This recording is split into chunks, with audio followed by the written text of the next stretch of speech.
Hola, voy a presentar el proyecto que vamos a realizar en el sur del Perú sobre modelización y monitoreo del hielo tropical, glaciares rocosos y permafrost, cuyo acrónimo es MOTAIS y que ha sido elegido para financiación por el Ministerio de Ciencia e Innovación. Este proyecto es un subproyecto de un proyecto coordinado dirigido por el profesor Enrique Serrano de la Universidad de Valladolid y que tiene dos subproyectos y los dos van a trabajar o van a estudiar glaciares rocosos, permafrost y cuevas heladas tanto en el norte de España como en el sur del Perú, estableciendo comparaciones entre ambos. Uno sería en realidad una continuación de todos los proyectos que ha llevado el grupo de investigación de Pangea, que está centrado en la Universidad de Valladolid, mientras que el proyecto peruano sería una continuación de los trabajos que ha realizado el profesor José Úbeda en Perú sobre glaciares tropicales. El grupo de trabajo de MOTAIS estará dividido en una parte de investigadores peruanos y una parte de investigadores situados o trabajando en universidades de distintos países. El investigador principal soy yo, Ramón Pellitero, profesor contratado doctor en la Universidad Nacional de Educación a Distancia, y mis áreas de interés en cuanto a la investigación son la geomorfología, glaciar sobre todo, y periglaciar también, los sistemas de información geográfica, la glaciología y la cartografía. El profesor José Úbeda es también miembro del proyecto, ya que es profesor ayudante doctor en la Universidad Complutense, pero sobre todo tiene una amplia experiencia en trabajo de campo e investigación en el Perú. De hecho, ha sido el investigador principal del proyecto Crio Perú, que fue un proyecto financiado por instituciones peruanas en el cual se estudiaban el retroceso de distintos glaciares en el país. Además, ha hecho su tesis la hizo en el Nevado Corpuna, que es una de las áreas que vamos a estudiar. Dentro de la parte peruana del proyecto está también Jesús Gómez, que es director de investigación en glaciares en el INAEGEM, Instituto Nacional de Investigación en Glaciares y Ecosistemas de Montaña del Perú. Es un ingeniero con muchos años de experiencia en investigación y en estudio de balance de masas de distintos glaciares. Ha sido director del Parque Nacional de Huascarán, en la Cordillera Blanca, y es montañero que conoce perfectamente las montañas del Perú. Es parte del proyecto Crio Perú, que ha sido transferido o que se ha sumado a este proyecto MOTAIS. Además, contamos con la participación del ingeniero José Pasapera, que en realidad es de formación físico, es con especialidad en teledetección y trabaja para el Instituto o para el Centro Aeroespacial Peruano. Además, es director o es jefe del equipo que mantiene y que gestiona el primer satélite peruano, que es el Perusat 1. Además, por último, en la parte peruana del proyecto contamos con la colaboración de Nelson Santillán, que es coordinador nacional de glaciares y lagunas del Perú en la Autoridad Nacional del Agua, que es el ente que gestiona los recursos hídricos del país. Ha coordinado varios proyectos de investigación, tanto en lagos proglaciares como en estudio de glaciares y su balance de masa, por ejemplo también en el Nevado Corpuna, y tiene varias publicaciones internacionales sobre estos aspectos. Dentro de la parte más universitaria, la parte más académica del proyecto, encontramos a Antonio Fernández, que es profesor titular de la UNED también en el Departamento de Geografía, también con intereses en geomorfología glaciar, patrimonio geomorfológico y geomorfología y paleoclima, con experiencia en proyectos, en gestión de proyectos y gestión de recursos humanos. Además, contamos con el profesor Marcos Valcárcel, profesor titular de la Universidad de Santiago de Compostela, del Departamento de Geografía, con experiencia en proyectos en los Andes argentinos, también en geomorfología glaciar y periglaciar. Luis Mariano del Río, de la Universidad de Extremadura, es parte del grupo de Pangea que se ha unido a este proyecto. Es catedrático de física aplicada y su investigación y su especialidad es sobre todo en el uso de georradar en aplicaciones tanto de geomorfología como de glaciología como otras externas como arqueología. Ya tiene experiencia en trabajo en glaciares en Pirineos y Picos de Europa. Alan Atkinson, también profesor de la Universidad de Extremadura de geomática. Es especialista en láser escáner, dron, fotogrametría y cualquier otro método geodésico aplicado tanto a geomorfología glaciar como periglaciar. También es parte del grupo de Pangea que se ha unido a este proyecto. También contamos con la colaboración del profesor Adriano Ribolini de la Universidad de Pisa, especialista tanto en geomorfología glaciar y periglaciar como en el uso de georradar, aplicaciones de georradar en estos estudios. Ha trabajado en los Alpes y en otras cordilleras de Europa y también ha hecho algún proyecto en el sur, en Sudamérica. Jeremy Ely, de la Universidad de Sheffield en el Reino Unido, es especialista en glaciología, geomorfología y sobre todo para este proyecto va a ser el que lidera la parte de modelización glaciar. Es autor de varios artículos de alto impacto en los cuales relaciona la geomorfología glaciar y la modelización de las masas de hielo. Martí Bossons es parte del grupo que está especializado en climatología. Es estudiante de doctorado en la Universidad Complutense y actualmente trabaja en el Servicio Meteorológico de Cataluña. Ha trabajado previamente en el Servicio Meteorológico peruano durante varios años y tiene publicaciones sobre modelización del clima andino. El profesor Giovanni Liguori también es climatólogo, especialista en modelización tanto de gran escala como modelización regional. Ha trabajado además con Martí y con José Úbeda en modelización del clima de los Andes y su historial, su currículum vitae tiene varias publicaciones de gran impacto sobre modelización futura del clima a nivel mundial. Finalmente, Álvaro Navarro es estudiante de doctorado en la Universidad Complutense, especializado en glaciología, en cartografía y en geomorfología. Actualmente trabaja, de hecho, en ESRI y es probablemente el que vaya a llevar un gran peso dentro del trabajo de campo. El objetivo de MOTAIS principal es modelizar el retroceso glaciar desde ahora hasta el año 2100 de los dos glaciares tropicales más grandes del mundo, en un contexto de cambio climático global. Estos dos glaciares se encuentran ambos en el sur del Perú, son el Nevado Coropuna y el Quelcaya. Aquí los vemos, esta sería la costa oeste peruana, la costa pacífica, este sería la cuenca amazónica y como podemos ver ambos se sitúan en el extremo sur del país pero situados a ambos extremos de la meseta andina que se situaría en el centro del país. Esto hace que los dos glaciares tengan climas, a pesar de situarse en la misma zona en cuanto a latitud, tienen climas bastante contrastados, mientras que el Quelcaya disfruta de unas precipitaciones bastante abundantes y una temporada húmeda, una temporada de lluvias que comenzaría aproximadamente en octubre y acabaría en abril-mayo. El Nevado Coropuna se encuentra en la franja hiperárida litoral que se extiende entre el sur del Perú y el norte de Chile.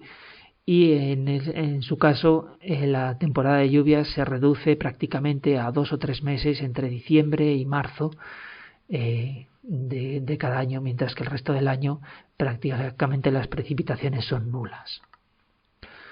Los glaciares en sí, en cuanto a extensión, son muy parecidos. Ambos tienen alrededor de 45 kilómetros cuadrados, pero, como hemos dicho, la situación en cuanto a precipitaciones es prácticamente opuesta. Mientras que el Kaya se encuentra en el área húmeda de los Andes tropicales, el Coropuna se encuentra en el área árida de los mismos. En cuanto a altitudes, son también bastante diferentes. El Coropuna se encuentra en los puntos más altos a 6.370 metros de altitud, mientras que el Quelcaya es bastante más bajo, 5.600. Aunque hay que decir que los frentes glaciares en ambos casos se sitúan aproximadamente a 5.000 metros de altitud.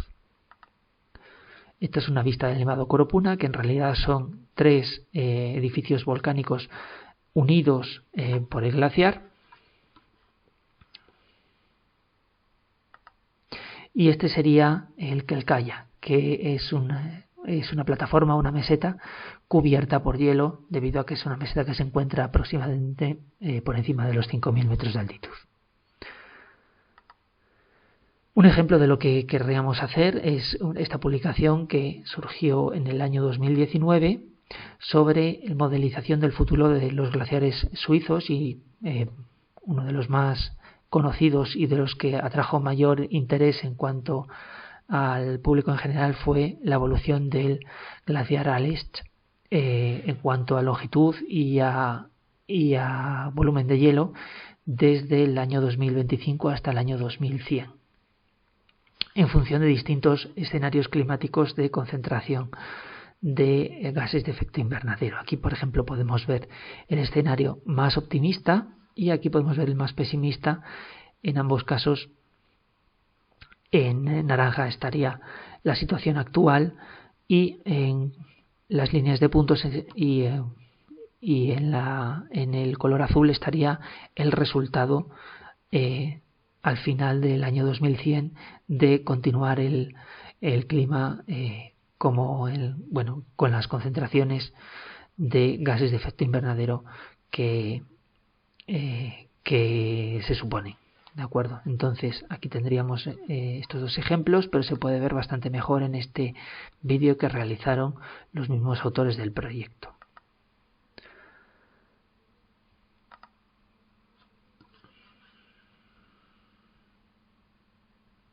Aquí se puede ver, este sería el escenario más optimista, este es el escenario más pesimista. En ambos casos el retroceso es claro, pero evidentemente la situación es bien diferente entre uno y otro. Bueno, pues eso sería lo que querríamos hacer nosotros, modelizar el retroceso de estos glaciares, porque ya están retrocediendo, tanto el Quelcaya como el Coropuna están retrocediendo, y querríamos hacerlo para ver cómo van a quedar desde la actualidad hasta el año 2100, ¿no? Para ello tenemos que utilizar un modelo de evolución glaciar, un modelo glaciar, que vamos a utilizar el PISM, que es un modelo que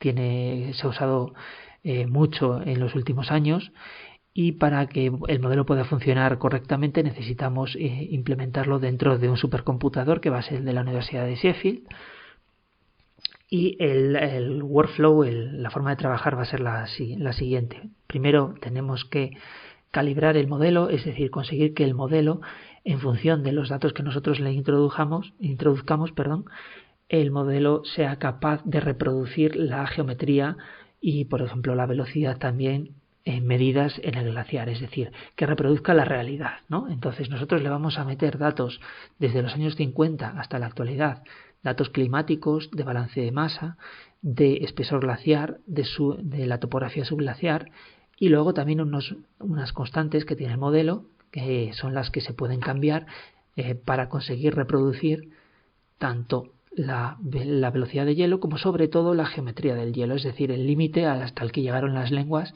en cada uno de los años, ¿no? Entonces el modelo va haciendo intentos hasta que ya finalmente reproduce de manera satisfactoria la realidad, ¿no? En ese momento este modelo está preparado para poderse utilizar con los datos climáticos de otro modelo climático, evidentemente, porque no tenemos datos de futuro del clima, ¿no? para modelizar cómo va a evolucionar el glaciar hasta final de siglo.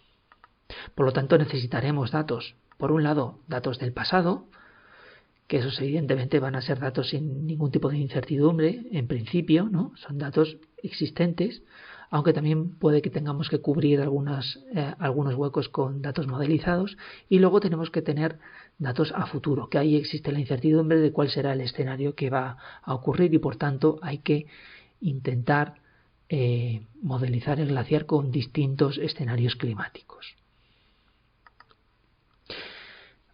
Otros de los datos que vamos a introducir, además de los datos climáticos, son datos de balance de masa del glaciar, ¿no? Como estos que tenemos aquí, que estos son correspondientes al glaciar de Maladeta en España. Actualmente existe, por lo menos en el Nevado Corupuna, pero no en el Quelcaya, campañas de medición de balance de masa en al menos 2 lenguas glaciares del Nevado Corupuna, ¿no? Existen desde el año 2007 de manera ininterrumpida. Se realiza mediante el método glaciológico o método tradicional, que podemos ver aquí. También existen algunas mediciones de apoyo para verificar la calidad de los datos de balance de masa glaciológico mediante el método geodésico.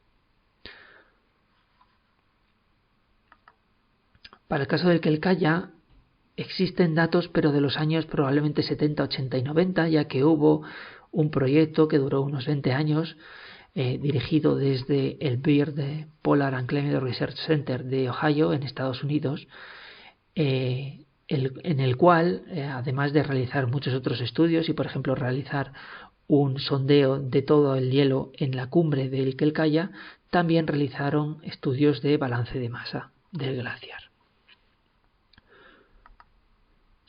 El problema es que con estos, al final, con estos métodos se puede estudiar 1 o 2 lenguas glaciares dentro de cada uno de los campos de hielo. Y como podéis ver, existen muchísimas más que no van a poder ser medidas con este método.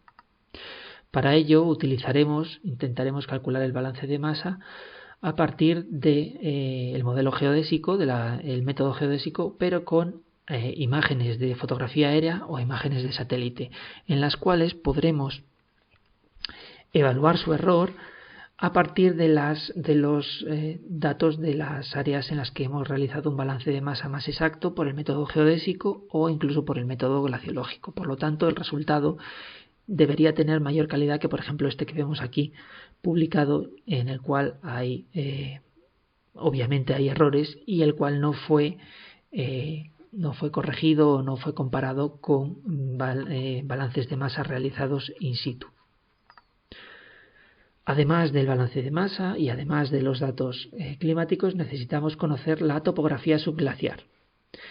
Para ello, en ambos casos existen ya trabajos de geofísica que se han realizado y que están publicados y que tomaremos en cuenta, y luego nosotros queremos también realizar trabajos de geofísica por nuestra parte, perfiles con georradar, para en principio evaluar si los realizados en otros años fueron de suficiente calidad, y si así fuera, intentar hacer más en otras lenguas para conseguir un modelo de la topografía subglaciar mejor que el existente actualmente, que es, en el caso del Nevado Corupuna existe este, y nosotros creemos que podemos mejorar esta modelización, ¿de acuerdo? El método va a ser prácticamente el mismo que siguieron aquí, excepto a la hora de calcular el espesor de hielo píxel por píxel, porque ahora se han publicado bastantes métodos diferentes y utilizaremos al menos un par de ellos, pero la idea, al igual que se hizo en este trabajo de 2010, será comparar el modelo con los datos de geofísica y ver si se ajustan ambos, y por tanto el modelo reproduce con suficiente calidad los datos ofrecidos por el georradar.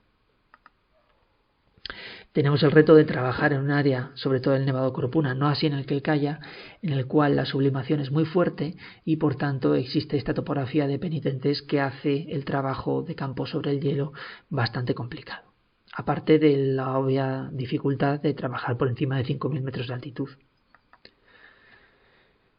Finalmente, en cuanto al estudio de glaciares, realizaremos un estudio de las áreas proglaciares que se han deglaciado desde los años 50 hasta la actualidad, buscando algunos indicios que pueden ser interesantes a la hora de guiar el modelo de evolución glaciar. Estos trabajos que podéis ver en este slide, en esta diapositiva, son en realidad de deglaciación desde el Pleistoceno hasta la actualidad. Nosotros al final lo que queremos estudiar para este proyecto es simplemente los últimos las áreas deglaciadas en los últimos años, en las cuales hay gran cantidad de morrenas que deberíamos datar por algún método indirecto probablemente, y también puede haber algunas formas que nos indiquen, por ejemplo, un flujo de hielo de alta velocidad. Aparte del estudio de los glaciares, este proyecto también va a apoyar el estudio de glaciares rocosos y permafrost que ya han sido identificados en el caso del Nevado Corupuna. Ya existe una estación de permafrost montada a 5.200 metros de altitud con termómetros situados a distinta profundidad. Y ya existen también esta cadena montañosa sería la continuación hacia el este del Nevado Corupuna, en un área que ya está deglaciada, y en ella es donde existe actualmente a 5.200 metros de altitud la estación de monitoreo del permafrost, y en las inmediaciones de esta estación ya se han realizado perfiles geofísicos de RT, creo que fue, de tomografía, de resistividad eléctrica, y en ellos ya se ha identificado el permafrost y se ha identificado que tiene al menos 10 metros de espesor. Estos datos ya han sido publicados. También existen en las inmediaciones glaciares rocosos, los cuales nunca se han estudiado, no se sabe si son activos, no se sabe su movimiento, se supone por la morfología que todavía tienen hielo en su interior, pero todavía no se sabe a ciencia cierta tampoco. Nosotros vamos a apoyar un proyecto que está financiado por la Agencia de Investigación Peruana, en el cual van a instalar una nueva estación a 6.000 metros de altitud con 10 metros de profundidad para monitoreo del permafrost, que va a complementar a la que ya existe a 5.200 metros, y también queremos hacer mediciones de los glaciares rocosos para ver su movimiento y, a ser posible, también su estructura interna. Por todo ello, siendo un proyecto tan ambicioso y tan amplio, vamos a dividir, y también siendo un grupo de investigadores tan grande, vamos a dividir el proyecto en distintos grupos de trabajo. He propuesto realizar 5 distintos, que van a ser modelización glaciar, clima, geofísica, teledetección, GPS y dron, que serían las aplicaciones geodésicas, y por último geomorfología glaciar y periglaciar. Una de las tareas más importantes de estos grupos será organizar y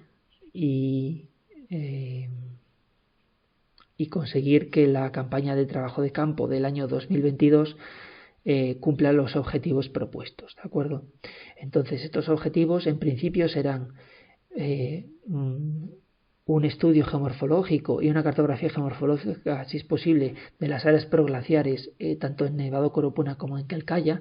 Hay que pensar que intentaremos realizar las distintas tareas, empezando por las que se encuentran a más baja altitud, para irnos aclimatando y poder ir subiendo en el glaciar.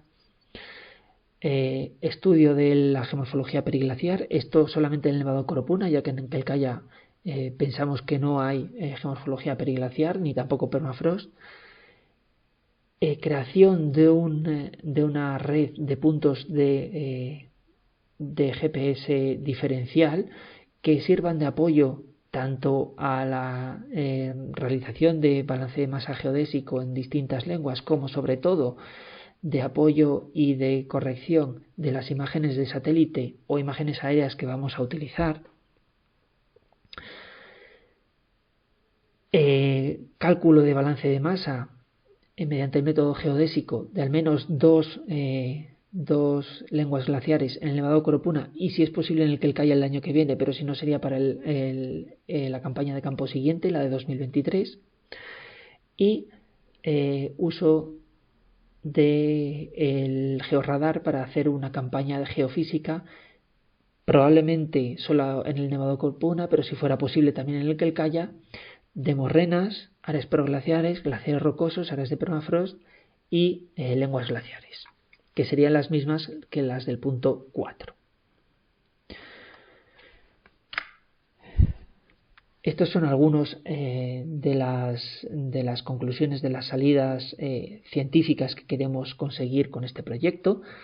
La que me parece más importante sería esta que está en negrita ahí con un mayor tamaño, que sería la proyección de los glaciares para el año 2100, que tendría una importancia científica a nivel mundial, pero también existen otras salidas intermedias antes de llegar a esta, y por supuesto estarían también las conclusiones del medio periglaciar, que irían, no serían interesantes o no serían relevantes para la proyección del glaciar, pero sí que lo serían en sí mismas y tendrían también salida en cuanto a publicaciones.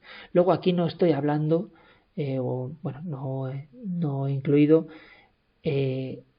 la difusión del proyecto al público en general, y es muy importante tener en cuenta que este proyecto al final va a modelizar cómo va a evolucionar glaciares, cómo van a evolucionar glaciares que sirven para abastecer de agua a decenas de miles de personas, y no cientos de miles de personas que viven aguas abajo de los mismos. Entonces, esto va a tener una obvia y una gran repercusión en las comunidades que viven cercanas a ambos glaciares, sobre todo en el caso del Nevado de Coropuna, porque es un área árida que necesita del aporte de glaciar y también probablemente del aporte del agua de fusión del permafrost para que las poblaciones que se sitúan aguas abajo puedan mantener tanto su vida como sus actividades económicas. Y bueno, muchas gracias por vuestra atención. Si tenéis alguna pregunta podéis mandarme un correo electrónico o podemos hablar en cualquier momento para que os la solucione. Muchas gracias.